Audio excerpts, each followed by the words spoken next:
Ms. Yvonne Higuero, Secretary General of CITES, Dr. Theresa Mondita Lim, Executive Director of the ASEAN Centre for Biodiversity, Dr. Madhu Rao, Chair of the IUCN World Commission on Protected Areas and Senior Advisor, Wildlife Conservation Society. Ladies and gentlemen, a very good afternoon to all of you. Every year, World Wildlife Day brings together many people from around the world to celebrate and raise public awareness on our planet's rich biodiversity. But the work of protecting and taking care of our rich biodiversity goes beyond this one day each year. It is an ongoing journey. And so, it is important that this year's World Wildlife Day spotlights how we can conserve some of our most critically endangered species of wildlife, such as by tackling the illegal trade of these species and by carrying out species recovery and habitat restoration. Today, I'd like to share more about what Singapore is doing in these areas. I hope you will also be able to share what you are doing in your own countries so that we can learn from you too. First, on what Singapore is doing to combat illegal wildlife trade. The 3rd of March marks the date when the Convention on International Trade in Endangered Species of Wild Fauna and Flora, or CITES for short, was signed in 1973. CITES is an international agreement which ensures that the trade in wild animals and plants does not threaten their survival. As a signatory to CITES, Singapore is committed to doing our part to stop and deter illegal wildlife trade. To do this, we work closely across government agencies, as well as with many regional and international partners. Thanks to such collaboration, we have stopped significant illegal wildlife shipments from passing through our borders.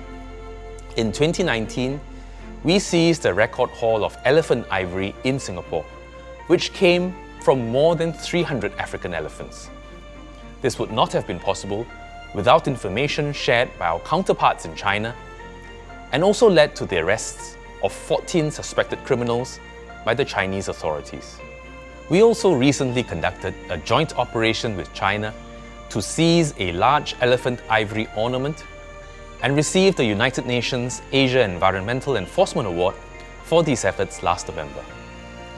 Last August, we opened our Centre for Wildlife Forensics to strengthen our capabilities in wildlife forensic science and research and enhance our collaboration with international and local experts.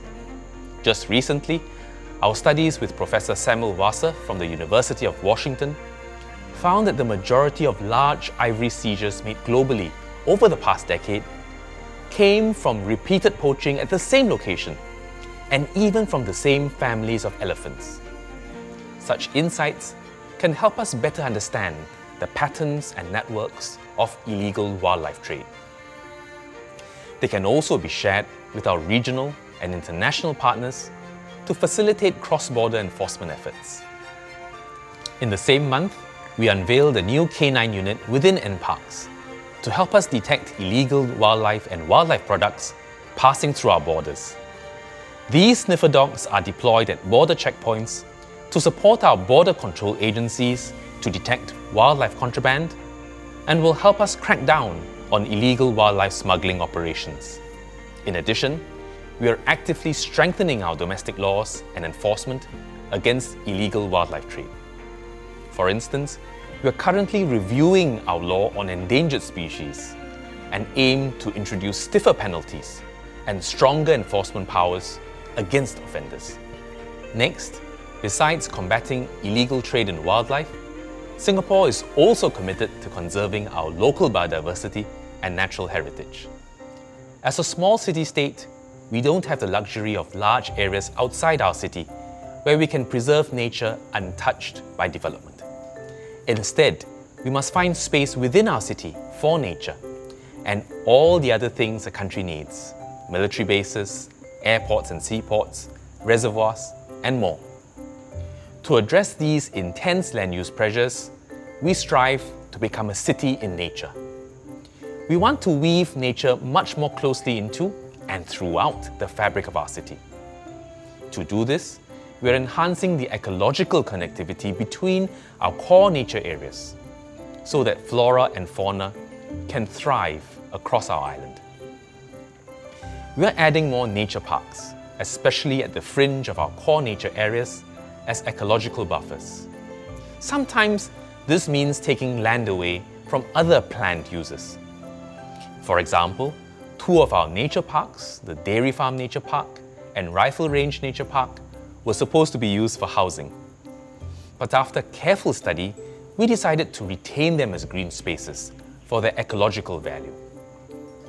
We are also conserving our native species, especially rare and endangered species, through habitat enhancement and species recovery programs. We have seen some successes from these efforts.